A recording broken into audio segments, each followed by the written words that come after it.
అనేక సంవత్సరాలు కాంగ్రెస్ పార్టీలో ప్రజా జీవితంలో గాంధేయవాదిగా ఉంటూ ఈ రాష్ట్ర అభివృద్ధిలో ఆనాటి ఉమ్మడి రాష్ట్ర అభివృద్ధిలో పునాదులు వేసినటువంటి మహనీయులు శ్రీ రోషే గారు. తొలితరం స్వాతంత్ర సమరయోధుల ఆలోచనలు ఆచార్య ఎన్జి రంగా గారి శిష్యరికంలో వారి రాజకీయ జీవితాన్ని ప్రారంభించి చివరి వరకు కూడా అదే విలువలని కొనసాగిస్తూ వారు సాగించినటువంటి రాజకీయ ప్రయాణం తప్పనిసరిగా రాజకీయాల్లో ఉన్నటువంటి ప్రతి ఒక్కళ్ళకు కూడా ఆదర్శనీయంగానే నేను భావిస్తూ ఉన్నాను. భాషాపరంగా కానీ లేకపోతే రాజకీయ పరంగా కానీ వారు ప్రతిపక్షంలో ఉన్నా లేకపోతే ప్రభుత్వంలో ఉన్నా ఏ పక్షంలో ఉన్నా ఆ పక్షాన్ని గెలిపించడం కోసం అటు సభలో సభ బయట కూడా వాడిగా వేడిగా మాట్లాడినటువంటి రోషయ్య గారి మాటలు నిజంగా రాజకీయాల్లో ఉన్నటువంటి వాళ్ళందరికీ కూడా విని తెలుసుకోవాల్సినటువంటి ఆలోచన. చాలా గట్టిగా వాదించినటువంటి సందర్భాల్లో కూడా ఏ ఒక్కరోజు కూడా పరుషమైనటువంటి వ్యక్తిగతమైనటువంటి దూషణలు దిగకుండా తను చెప్పాలనుకున్నది చాలా కఠినంగా ఉన్నప్పటికి కూడా భాషలో ఎక్కడ నిందాపూర్వకమైనటువంటి మాటలు లేకుండానే స్పష్టంగా ప్రజలకు అర్థమయ్యేటట్టుగా చెప్పినటువంటి వారి భాష పార్లమెంటరీ భాష ఇప్పటికి కూడా ఆచరణీయం. ప్రస్తుతం మారుతున్నటువంటి కాలమాన పరిస్థితుల్లో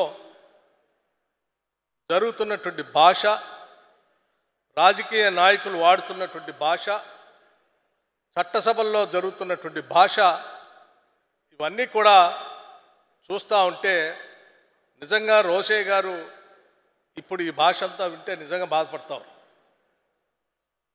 వారి గురించి మాట్లాడేంత పెద్దవాడిని కాకపోయినా వారితో కలిసి పనిచేసేటువంటి అదృష్టం మాత్రం నాకు కొద్ది కాలం కలిగింది.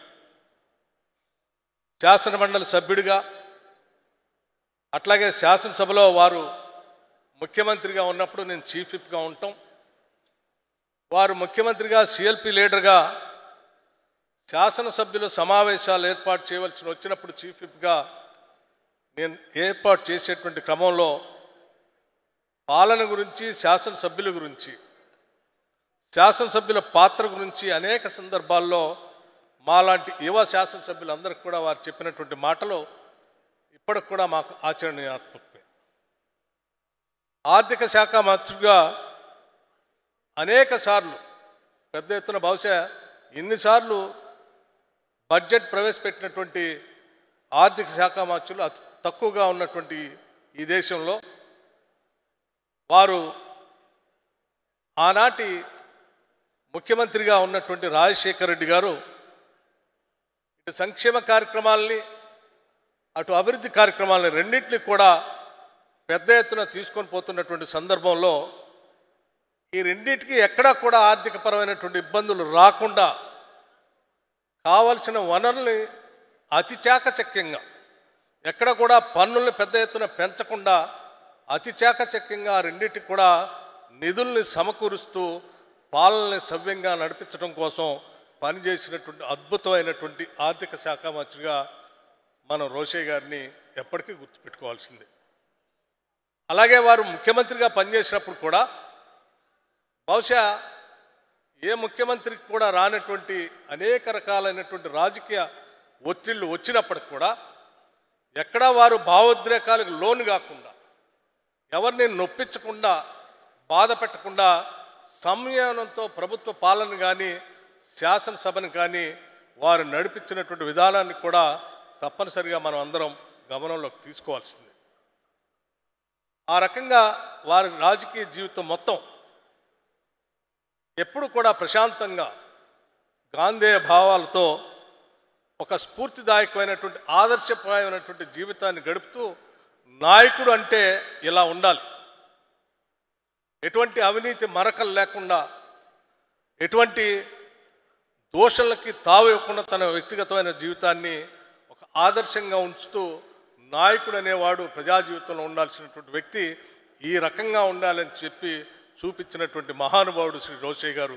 వారి జీవితం మొత్తం కూడా కాంగ్రెస్ పార్టీ కోసం పెద్ద ఎత్తున పనిచేసినటువంటి నాయకులు వారు నడిచి వస్తూ ఉంటే అసలు సిస్సలైనటువంటి గాంధేయవాది కాంగ్రెస్ భావజాలాలతో నడిచి వస్తున్నటువంటి కాంగ్రెస్ పార్టీగా కనపడుతూ ఉండేటువంటి వాడు.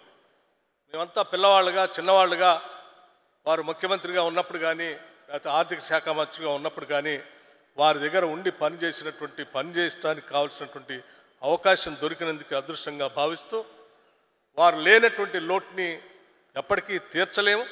వారు చేసినటువంటి కాంగ్రెస్ పార్టీకి ఈ సమాజానికి చేసినటువంటి సేవలను కూడా ఎప్పుడు గమనంలో తీసుకొని వారు చూపినటువంటి మార్గాల్లో ప్రయాణిస్తూ నడుస్తూ వారు వాడినటువంటి భాషని, పరుష పదజాలం లేనటువంటి భాషని, నిందారోపణ లేనటువంటి భాషని, పార్లమెంటరీ భాషని ఎప్పుడు కూడా వాడుతూ అలాగే నడుస్తామని అదే వారికి ఇచ్చేటువంటి నిజమైనటువంటి నివాళులుగా నేను భావిస్తూ ఈ సంస్మరణ సభలో పాల్గొనడానికి అవకాశం కల్పించినటువంటి ఆ కుటుంబ సభ్యులు కూడా నేను ధన్యవాదాలు తెలియజేస్తూ వారి ఆత్మకి శాంతి చేకూరాలని, అట్లాగే వారి కుటుంబ సభ్యులకు కూడా కాంగ్రెస్ పార్టీ ఎల్లప్పుడూ వెన్నంటి ఉంటుందని సిఎల్పి పక్షాన వారికి ప్రగాఢమైనటువంటి మరొక్కసారి ఈ నివాళులు అర్పిస్తూ సెలవు. హాయ్ ఫ్రెండ్స్, మా టుడే టుమారో యూట్యూబ్ ఛానల్ చూస్తున్నందుకు చాలా థ్యాంక్స్. మరిన్ని లేటెస్ట్ వీడియోస్ కోసం వెంటనే సబ్స్క్రైబ్ చేయండి. అలాగే ఈ బెల్ ని కూడా రింగ్ చేసేయండి. మా నోటిఫికేషన్స్ అన్ని మీ మొబైల్లో వస్తాయి.